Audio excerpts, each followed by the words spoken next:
ছাদ বাগানের ফুল দেখেই মনটা জুড়িয়ে যায়, আর সেই আনন্দটা আমি তোমাদের সাথেও ভাগ করে নিই। হ্যালো এভরিওয়ান, তোমরা সবাই কেমন আছো? আশা করছি সবাই অনেক অনেক ভালো আছো। আজ সকালে টিফিনের জন্য রুটি বানিয়ে নিচ্ছি, আর সাথে করে নেব ডিম ভাজি। শীতকালে দিন ছোট হয়ে যাওয়ার কারণে সকালবেলা একটু উঠতে দেরি হলেই মনে হয় যেন কাজ করতে তাড়াহুড়ো লেগে যায়। আমি দুটো ডিম ভাজি করে নিচ্ছি একসাথে, কারণ আমরা মা মেয়ে খাবো, আর আলাদা আলাদা করতে মনও চাইছিল না, তাই একসাথেই করে নিলাম। আমার টিফিনটা তৈরি হয়ে গেল, মনে হয় যেন অনেকটা কাজ সেরে ফেললাম। অবশেষে এই টবে একজনের দেখা মিলল। আমি অনেকদিন আগে বলেছিলাম এই টবে কিছু কুমড়োর বিচি লাগিয়েছি, আর আমার মেয়ে লাগিয়েছিল ফুলের বীজ। তো ভেবেছিলাম যে এখানে আর কোনো কিছুই হবে না, তারপরও যাই হোক অনেকদিন পর হলেও ওনার দেখা মিলল, ভালোই লাগছে দেখে। শেষ পর্যন্ত টিকে কিনা বলতে পারি না।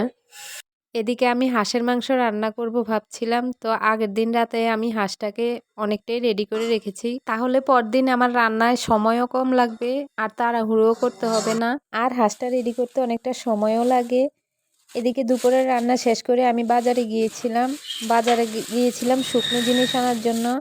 তো বাজারে গিয়ে শীতকালীন সবজি দেখলে আর লোভ সামলানো যায় না।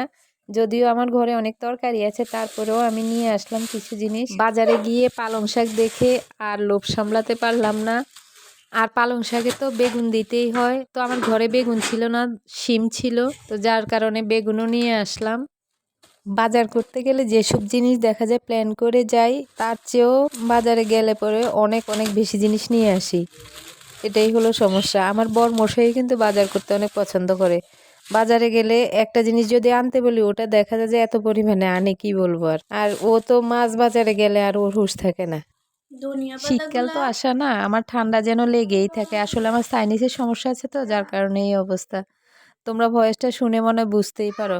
মেয়ে বাজারগুলো গুছিয়ে রাখছে, আর জলপাইয়ের আচার এত পরিমাণে খাওয়া হচ্ছে কি বলবো। আর করতে করতে এই পর্যন্ত অনেকগুলা করে ফেলেছি, তারপরেও মেয়ে বললো যে মা আবার জলপাই নিয়ে এসো। তো এখন তো সিজন শেষ, তারপরেও দেখলাম যে পেলাম এক দোকানে, তো জলপাই নিয়ে নিলাম। তো সাথে গুঁড়ো নিয়ে এসেছি আচার করার জন্য।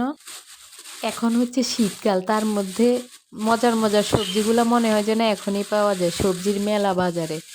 তো দেখে লোভ সামলানো তো অবশ্যই দেয়।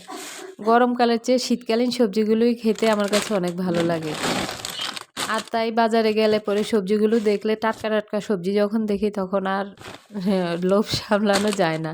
শীতকালে শুধু সবজি না, মনে হয় যেন সবকিছু খাওয়ার মজাই আলাদা। পিঠাপুলি খাওয়ারও সময় শীতকাল, আর ঘুরতে যেতেও মনে হয় যেন শীতকালেই ভালো লাগে। তো আমি দুপুরবেলা রান্না অল্প কিছু করেছিলাম। হাঁসটা যেহেতু আগের দিন রেডি করে রেখেছিলাম, তো রাতে রান্নাটা করে নিচ্ছি, আর সাথে শাকটাও রান্না করে নিব। আর রেডি থাকার কারণে আমার কষ্টটা কম হচ্ছে এখন। আমি আবার হাঁসের মাংস, খাসির মাংস এগুলোতে আলাদাভাবে গরম জল করে তারপর ঝোল দেই। তোমরা কে কীভাবে করো?